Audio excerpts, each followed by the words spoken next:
I'm still in Nagasaki. This is my third day here, and today, amongst other things, I'm gonna visit the Glover Park, which is named after one of the most prominent Dutch traders of the century.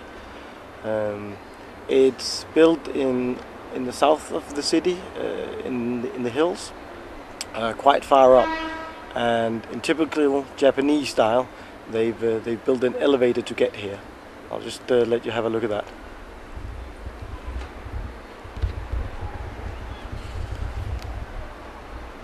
So from all the way down there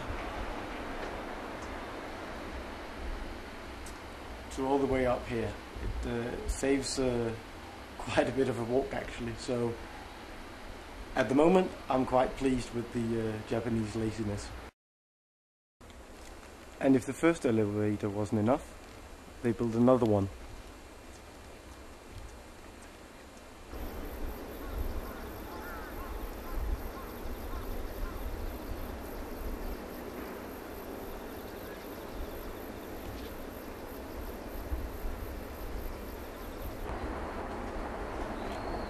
I've climbed to the top of the hill that the Glover Park lies on.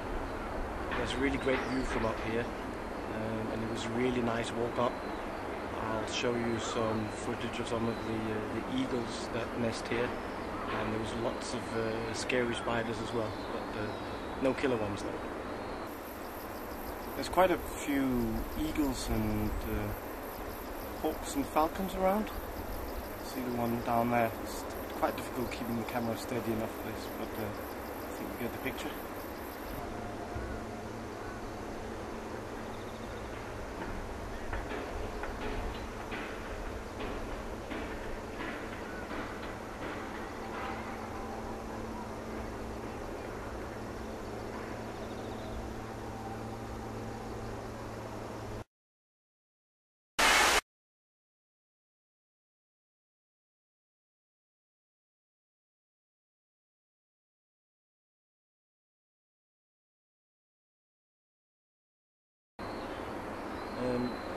Over in this direction, which is north, is where the atomic bomb was dropped and where the Peace Park and Atomic Bomb Museum is situated.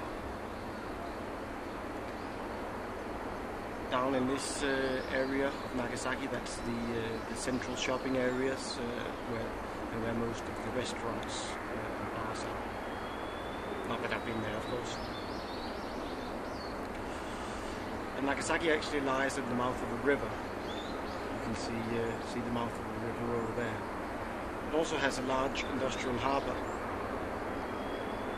and shipworks, if I remember correctly, the Mitsubishi shipworks are here in Nagasaki.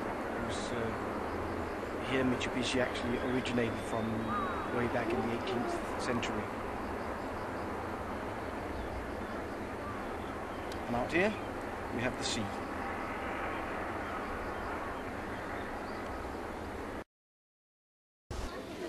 I'm now in the Glover Garden.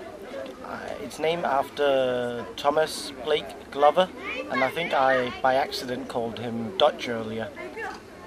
I'm very sorry about that, Bas, because he's actually from Scotland. The house here is his original house that he built back in 1863. He actually arrived in Nagasaki just after the port was opened for foreigners again in 1859, at the age of only 21.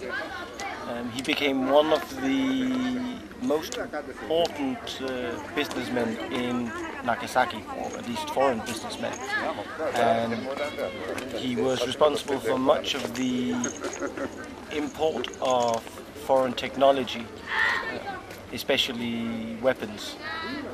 He was also very active in supporting the revolutionary forces that helped bring down the shogunate, and so he's a very famous person, probably the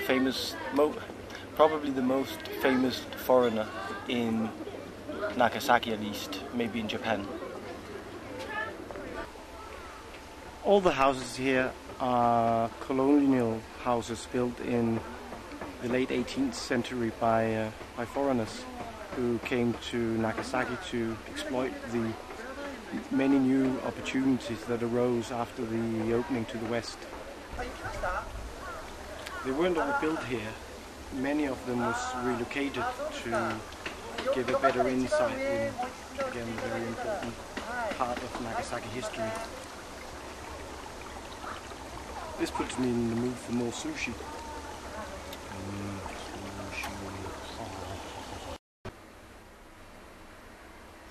They sure love their plastic food here in Japan.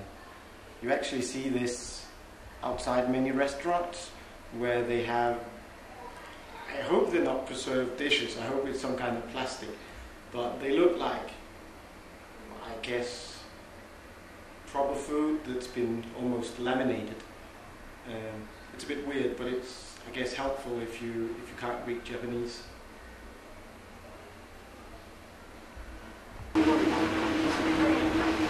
More restaurants.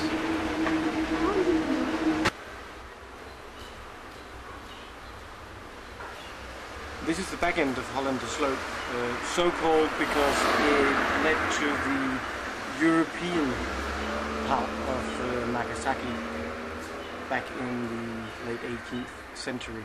It was called Hollander Slope, obviously because, as you saw, it's pretty steep, but Hollander because all Europeans and Westerners were referred to as Hollanders by the locals.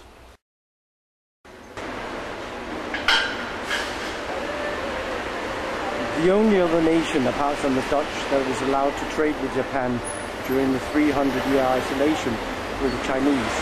So of course, there's also a Chinese quarter, or Chinatown.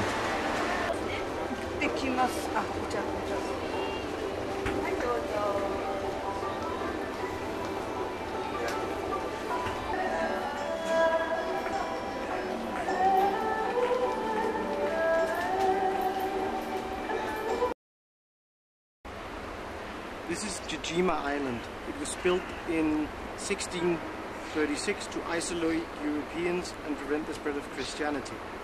For more than 200 years it served as Japan's only open gateway to Europe.